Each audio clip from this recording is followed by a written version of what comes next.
നമസ്കാരം. വർത്തമാനത്തിലേക്ക് സ്വാഗതം. കഴിഞ്ഞ ദിവസം പിണറായി വിജയന്റെ വീട്ടിലെ റെയ്ഡും ആ കോലാഹലങ്ങളൊക്കെ കഴിഞ്ഞു. അപ്പൊ യഥാർത്ഥത്തിൽ ഇതിലെ യഥാർത്ഥ പ്രതിയാകാം പല ഊഹാപോഹങ്ങളും ഉണ്ട്. പക്ഷെ ഇതിൻ്റെ അകത്ത് യഥാർത്ഥ പ്രതി ഒളിഞ്ഞിരിക്കുന്നു എന്നുള്ളതാണ് ഒരു സംശയം. യഥാർത്ഥ പ്രതി ഒളിഞ്ഞൊന്നും ഇരിപ്പില്ല, പക്ഷെ യഥാർത്ഥ പ്രതി ആരും തൊടില്ല. അതാണ് സത്യം. എന്തുകൊണ്ട്? കാരണം ഹീസ് പവർഫുൾ. ഒരാളുടെ പവർ എങ്ങനെയാണ് നിശ്ചയിക്കുന്നത്? ഭരണപക്ഷത്താണ് ഭരണപക്ഷത്തിന്റെ ശക്തി, പ്രതിപക്ഷത്താണ് പ്രതിപക്ഷത്തിന്റെ ശക്തി. ഭരണപക്ഷവും പ്രതിപക്ഷവും കൂടി പിന്താങ്ങുന്ന ഒരാളാണെങ്കിൽ ശക്തി ഇരട്ടിക്കുകയല്ലേ ചെയ്യുന്നത്. അപ്പൊ ഈ ഒന്ന് അധികാര പവർ, രണ്ട് പണത്തിന്റെ പവർ. ഇത് പണത്തിന്റെ പവറാണ്. പണത്തിന്റെ പവർ കൊണ്ട് അധികാരത്തെ പിടിച്ച് കൂടെ നിർത്തിയിരിക്കുന്നു എന്നുള്ളതാണ്. സിമ്പിളായിട്ട് പറഞ്ഞാൽ അത്രേ ഉള്ളൂ. കാരണം ഈ ശശിധരൻ കർത്ത എന്ന് പറയുന്ന ബിസിനസ്സുകാരൻ, അയാള് നമ്മുടെ ഈ കരിമണൽ വാരുന്നു. ആ വാരാൻ വേണ്ടിയിട്ട് ഒരു ലൈസൻസ് ഗവൺമെന്റ് ഒരു പെർമിഷൻ എടുക്കുന്നു. ഇത് കഴിഞ്ഞ UDF സർക്കാരിന്റെ കാലത്ത്, ഈ കഴിഞ്ഞതല്ല മുമ്പിലത്തെ UDF സർക്കാരിന്റെ കാലത്ത്, ഉമ്മൻചാണ്ടി സർക്കാരിന്റെ കാലത്ത് നിയമാനുസൃതമായിട്ട് ഇത് കരിമണൽ വാരാൻ വേണ്ടിയിട്ട് തീരുമാനിക്കുകയും അന്ന് വ്യവസായ മന്ത്രിയായിരുന്നു കുഞ്ഞാലിക്കുട്ടി അതിനുവേണ്ടിയുള്ള ഒരു ശുപാർശ കൊണ്ടുവരികയും അത് മന്ത്രിസഭ അംഗീകരിക്കുകയും ചെയ്തു. പക്ഷെ ഭരണപക്ഷത്തു നിന്ന് തന്നെ VM സുധീരൻ ഉൾപ്പെടെയുള്ളവരെതിരെ സമരം ചെയ്തു. ഇന്ന് കരിമണൽ കർത്തായിക്ക് വേണ്ടി എന്ന് പറയത്തക്ക രീതിയിൽ സമരം ചെയ്യുന്ന CPM-ന്റെ പ്രമുഖ നേതാവ് MA ബേബിയും ആലപ്പുഴ ജില്ലാ സെക്രട്ടറി ആയിരുന്നപ്പോൾ ആ കരിമണൽ ഖനനത്തിനെതിരായിട്ട് സമരം ചെയ്ത വ്യക്തിയാണ്. പക്ഷേ MA ബേബി ആലപ്പുഴ ജില്ലാ സെക്രട്ടറി ആയിരുന്നു കുറിച്ചാണ് എന്നാ എന്റെ ഓർമ്മ. എന്തായാലും MA ബേബി സമരം ചെയ്താണ്. CPM നേതാവായ MA ബേബി സമരം ചെയ്താണ്. ആ സമരം ചെയ്ത അവരൊക്കെ 20 വർഷം കഴിഞ്ഞപ്പോഴത്തേക്ക്, 15-16 വർഷം കഴിഞ്ഞതേ ഉള്ളൂ, ഇവരൊക്കെ കരിമണൽ കർത്തായുടെ ആളുകളായി മാറി എന്നുള്ളതാണ് സത്യം. ബേബി അതിനുവേണ്ടി he was forced to do that. കാരണം പിണറായി വിജയനെയും പിണറായി വിജയന്റെ മകളെയും സംരക്ഷിക്കാൻ വേണ്ടി അദ്ദേഹത്തിന് ഇതിനകത്ത് പാർട്ടിയുടെ ധാർമ്മികമായ നയപരമായ കാര്യങ്ങൾ മറച്ചു വെക്കേണ്ടി വന്നു. ഇപ്പോൾ കരിമണൽ കർത്ത എല്ലാവരുടെയും ആളാണ്. എന്താണ് യഥാർത്ഥത്തിൽ സംഭവിച്ചത്? ഈ പറയുന്ന ഈ എക്സാലോജിക് എന്ന് പറയുന്ന കമ്പനി, ആ കമ്പനി ഈ ഉടമസ്ഥയായ വീണ എന്താ തെറ്റാ ചെയ്തത്? സത്യം പറഞ്ഞാൽ വീണയുടെ തെറ്റ് വളരെ നിസ്സാരമാണ്. എല്ലാവരും വീണ എന്ത് തെറ്റാ ചെയ്തത്? കാരണം അവരുടെ കമ്പനി AMC എടുക്കുന്നു, ആനുവൽ മെയിൻ്റനൻസ് കോൺട്രാക്ട്. നമ്മുടെ ANC ആണോ അതോ കരാറാണോ എന്നുള്ള വ്യക്തമായിട്ടില്ല ഇതുവരെ. പറഞ്ഞിട്ടുണ്ട് പല മാധ്യമങ്ങൾ എഴുതിയിട്ടുള്ളതാണ്. ഓക്കെ, നമ്മൾ AMC എന്ന് ഉദ്ദേശിക്കുന്നത് തന്നെ ആനുവൽ മെയിൻ്റനൻസ് ആണ്.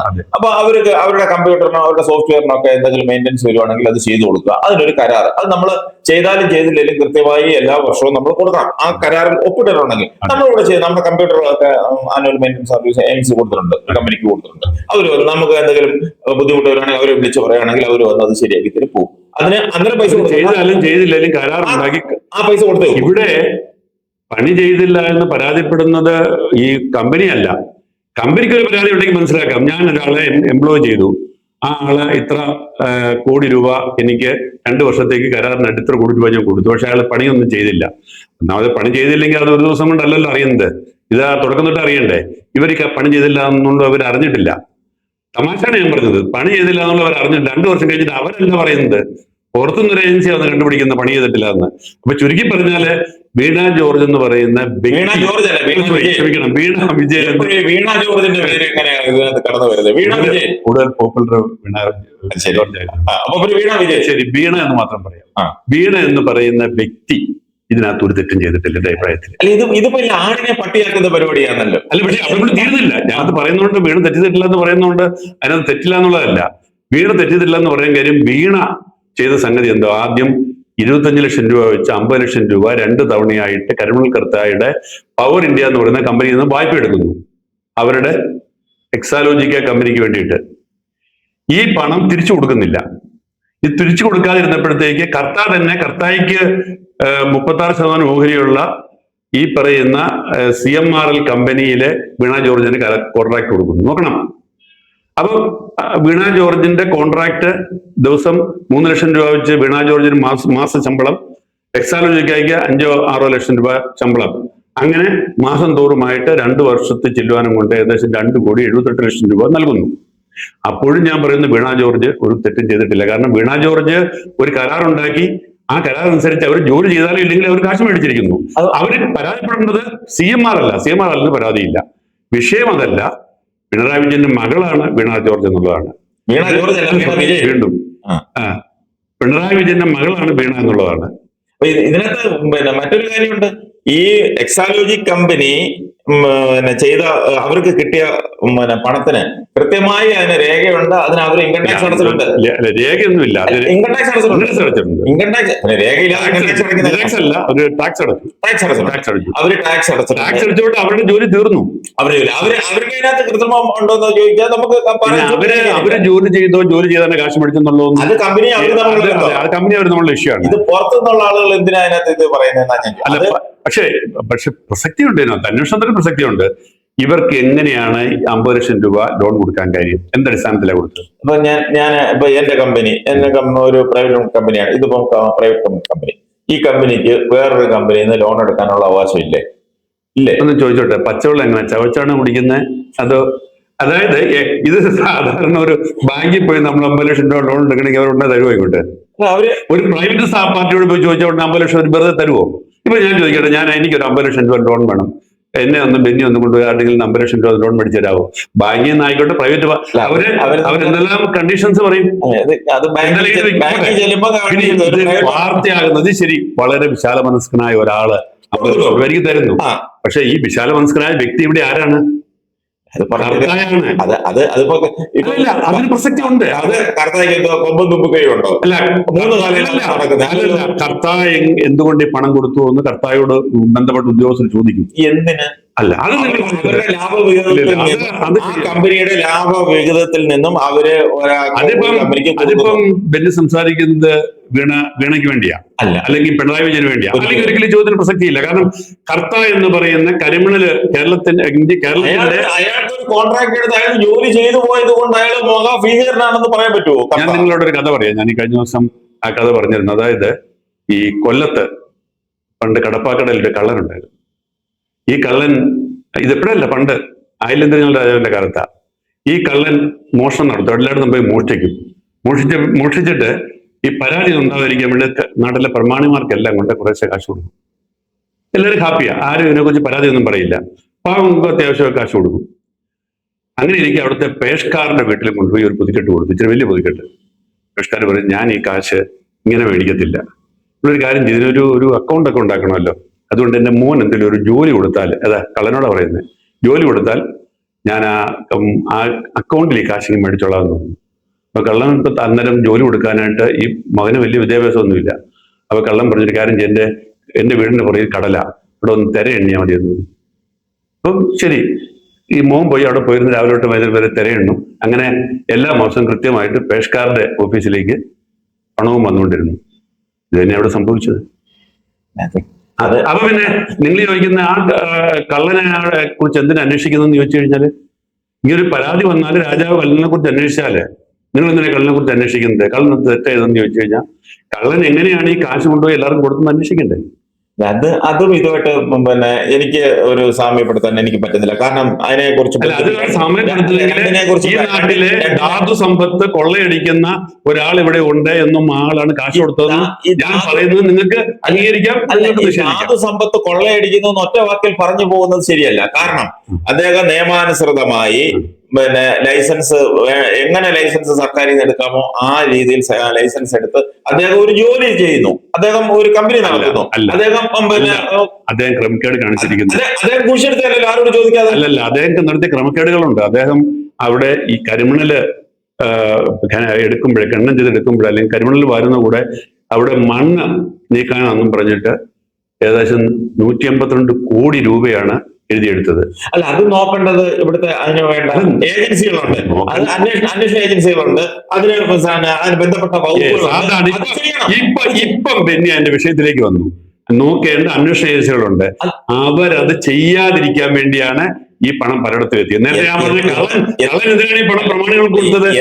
ആരും ഇതിനകത്ത് ഇടപെടാതിരിക്കാൻ വേണ്ടിയാ. ഇവിടെ BJP ഉണ്ട്, ഇവിടെ BJP-ക്കാർ മിണ്ടുന്നില്ല. BJP-ക്ക് പറഞ്ഞില്ല ഇവിടെ. BJP അല്ലെങ്കിൽ BJP-ക്കാരൻ മറുപടി പറയണം. കേന്ദ്രത്തിന്റെ അല്ലേ, തീരദേശം കേന്ദ്രത്തിന്റെ. അങ്ങനെയാണ് പിന്നെ BJP എന്തിനാണ് ഈ അന്വേഷണത്തിന് വിട്ടത്? BJP-ക്കാർക്ക് അന്വേഷണം പിന്നെ ഈ പിണറായി വിജയന്റെ അവിടെ അന്വേഷണം നടത്താൻ വേണ്ടി മാത്രമാണല്ലോ BJP വിട്ടത്. അല്ല, ഇത് അങ്ങനെയാണെങ്കിൽ ഈ വർക്ക് നടത്തും പിന്നെ എടുത്ത ആളുടെ അവിടെ ഇത് എന്തുകൊണ്ട് ഈ ചോദ്യം അങ്ങ് മുമ്പേ ചോദിച്ച ചോദ്യം എന്തുകൊണ്ട് ആ അന്വേഷണം പിണറായി വിജയന്റെ വീട്ടിൽ മാത്രമായിട്ട് അന്വേഷണം ഒതുങ്ങുന്നുവെങ്കിൽ ബെന്നി പറഞ്ഞത് ശരിയാ. അതിനകത്ത് BJP കള്ളക്കളി കളിക്കുന്നുണ്ട്. നേരെ മറിച്ച് ഈ അന്വേഷണം ശശിധരൻ കർത്തയിലേക്ക് കൂടി നീങ്ങുകയാണെങ്കിൽ അവരുടെ അന്വേഷണത്തിന് ഉദ്ദേശിച്ച് നമ്മൾ അംഗീകരിക്കണം. നമ്മൾ ഇതുവരെ അങ്ങനെ കണ്ടിട്ടില്ല. നമ്മൾ കാണുന്നത് മുഴുവൻ ഇത് ഇന്നൊന്നും തുടങ്ങിയതല്ല.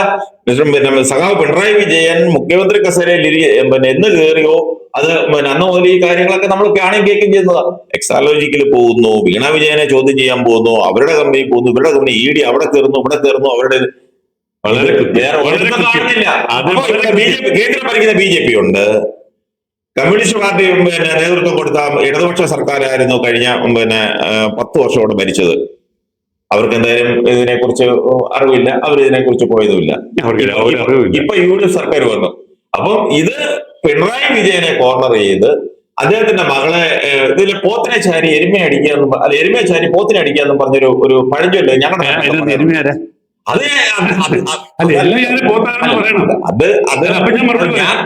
ഞാനൊരു പിന്നെ നാടൻ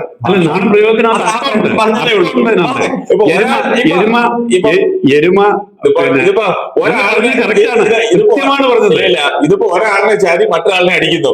അത് ശരിയല്ല. ചെയ്യുന്നെങ്കിൽ നീതിയുക്തമായി ഇതിന്റെ യഥാർത്ഥ പ്രതിയിലേക്ക് ചെല്ലണം, യഥാർത്ഥ പ്രതി ആരാണെന്ന് വെളിച്ചത്ത് കൊണ്ടുവരണം, അവിടെ അന്വേഷണം നടത്തണം. അതിന്റെ ഭാഗമായിട്ട് വേണ്ടി വന്നാൽ എക്സാലോജിക്കൽ എന്ത് ചെയ്യണം. ഇതിപ്പം വീണ വിജയൻ മുഖ്യമന്ത്രി സഖാവ് പിണറായി വിജയന്റെ വീട്ടിൽ താമസിക്കുന്നത് കൊണ്ടല്ലേ ആ വീട് കയറിയത്. അല്ലല്ല, ഈ പിണറായി വിജയനും വീണ വിജയനും ഇതുവരെ ഒന്നിച്ചല്ല താമസിച്ചിരുന്നത്. അവരെങ്ങനെ ഒന്നിച്ച് വന്ന ഇപ്പോഴേ നഷ്ടപ്പെട്ട് ഇടുന്ന ഒരു വീട്ടിലായത് എങ്ങനെയാ? ക്ലിഫ് ഹൗസിലായിരുന്നെങ്കിലും അവര് പിന്നെ ക്ലിഫ് ഹൗസിൽ നിന്ന് പുറത്തു പോയപ്പോ ഇവരൊരു വീട് വാടകയ്ക്ക് എടുത്ത് എന്തിനു താമസിച്ചത്? ഇവർക്ക് വേണമെങ്കിൽ പിണറായി വിജയന് പിന്നെ ചിന്തയുടെ ഫ്ലാറ്റിൽ താമസിക്കാമായിരുന്നു. ബെന്നി ഇനി അറിയാൻ പോകുന്ന അല്ലെങ്കിൽ ബെന്നി ഇനി മനസ്സിലാക്കാൻ പോകുന്ന കുറെ കാര്യങ്ങളുണ്ട്. ഇത് പിണറായി വിജയൻ ഈ വാടകയ്ക്ക് എടുത്ത് ഇവരെല്ലാം ഒന്നിച്ച് താമസിച്ചത് തന്നെ വീണ വിജയനെ മാത്രമായിട്ട് അല്ല, സംരക്ഷിക്കാനല്ല. വീണ വിജയന് സംരക്ഷണം കിട്ടണമെങ്കിൽ അവിടെ പിണറായി വിജയൻ വേണം. കേസ് പിണറായി വിജയനെതിരായിട്ടല്ല. ഇവിടെ കേസ് പിണറായി വിജയനെതിരായിട്ടല്ല. കാരണം പിണറായി വിജയൻ എന്ന് പറയുന്ന PV കാശ് മേടിച്ചിട്ടുണ്ട്. അതാ ലിസ്റ്റിലുണ്ട്, ഡയറിയിലുണ്ട്. PV അബ്ദുൾ വഹാബുണ്ട്, പിന്നെ PV എന്ന് പറയുന്ന മന്ത്രിസഭയിൽ 2 പേരുണ്ടെന്ന്. PK കുഞ്ഞാലിക്കുട്ടിയുണ്ട്, പിന്നെ രമേശ് ചെന്നിത്തലയുണ്ട്, RC. അതന്നെ, അവരെല്ലാം കാശ് മേടിച്ചിട്ടുണ്ട്. അവർ മേടിച്ചെന്നവർ സമ്മതിച്ചിട്ടുണ്ട്. അത് പറയട്ടെ, ശ്രദ്ധിക്കേ, അവരെ പിടിക്കാഞ്ഞത് അവര് രേഖയൊന്നും കൊടുത്തിട്ടല്ല കാശ് മേടിച്ചത്. ഇത് കണക്കുണ്ടാക്കിയതുകൊണ്ടോ, ഇവര് കണക്ക് പറഞ്ഞതുകൊണ്ടാണ് പ്രശ്നം ഉണ്ടായത്. ഇത് പിണറായി വിജയനും ഈ പറയുന്ന കക്ഷി പിണറായി വിജയൻ ഇതുവരെ PV താനാണെന്ന് സമ്മതിച്ചിട്ടില്ല. പക്ഷേ ബാക്കി 2 പേരും സമ്മതിച്ചപ്പോൾ നമുക്ക് പിണറായി വിജയനെ മാത്രം സ്പെയർ ചെയ്യേണ്ട കാര്യമില്ല. ഇവരൊക്കെ കാശ് മേടിച്ചിട്ടുണ്ട്. ആ കാശൊക്കെ അവർ പറയും പാർട്ടിക്കാണെന്ന്, പാർട്ടിക്കായിക്കോട്ടെ. പക്ഷേ ഈ വീണ വിജയൻ കാശ് മേടിച്ചപ്പം കാശായിട്ട് ഇങ്ങനെ മേടിക്കാതെ, കാരണം അത് അവര് കാശായിട്ട് അങ്ങനെ വെറുതെ എടുത്ത് കൊടുക്കത്തില്ലല്ലോ. അപ്പൊ അതിനൊരു കച്ചവടമൊക്കെ ഉണ്ടാക്കി, ഒരു ഇടപാടുണ്ടാക്കി, ഒരു കരാറുണ്ടാക്കി കാശ് മേടിച്ചു. ഈ കരാർ കള്ളക്കരാറാണ് എന്ന് കണ്ടെത്തിയതാണ് ഇവരെല്ലാം കുഴപ്പത്തിലാക്കിയത്. പിണറായി വിജയനും കവർണാത്തിട്ട് കാശ് മേടിച്ചിരുന്നെങ്കിൽ പ്രശ്നമൊന്നും വരത്തില്ലായിരുന്നു. ഇതൊരു രാഷ്ട്രീയ പ്രേരിതമായി എടുത്ത ഒരു കേസാണെന്ന് പിന്നെ ഓരോന്നിന്റെ പിന്നാമ്പുറത്തിലേക്ക് നമ്മൾ കടന്നു ചെല്ലുമ്പോൾ നമ്മുടെ ജോലി ഇത് യഥാർത്ഥത്തിൽ പിണറായി വിജയനെ കോർണർ ചെയ്ത് അദ്ദേഹത്തിന്റെ മകളെ ഞാൻ പറയുന്നില്ല, അതിലേക്ക് മാത്രം വന്നു. ഇതിന്റെ യഥാർത്ഥ പ്രതികളിലേക്ക് ചെല്ലുന്നില്ല, ആ കരാറിലേക്ക് ചെല്ലുന്നില്ല. അതിന്റെ അവര് ചെയ്ത ജോലി തെറ്റാണെങ്കിൽ കരാറിലേക്കും ആ കാശ് കൊടുത്ത കർത്താവിലേക്കൊന്നും ചെല്ലുന്നില്ലെങ്കിൽ താങ്കൾ പറഞ്ഞു ശരിയാണ്. ഇതിനകത്ത് അന്വേഷണത്തെ കളത്തിലുണ്ട്. നേരെ മറിച്ച് അവരിലേക്കൊക്കെ നീളുകയാണെങ്കിൽ നമ്മൾ ഇതിനെ ജസ്റ്റിഫൈ ചെയ്യേണ്ടതുണ്ട്. ഏതായാലും നമുക്ക് കാത്തിരിക്കാം എന്തായാലും ഇതിന്റെ ഗതി എങ്ങോട്ട് പോകുന്നു എന്ന്. വല്ല കയ്യാലപ്പുറത്തിരിക്കുന്ന തേങ്ങ പോലെ അങ്ങോട്ട് ചെയ്യുന്നു ഇങ്ങോട്ട് ചെയ്യുന്നു. നമുക്ക് എന്തായാലും നമുക്ക് കാത്തിരിക്കാം.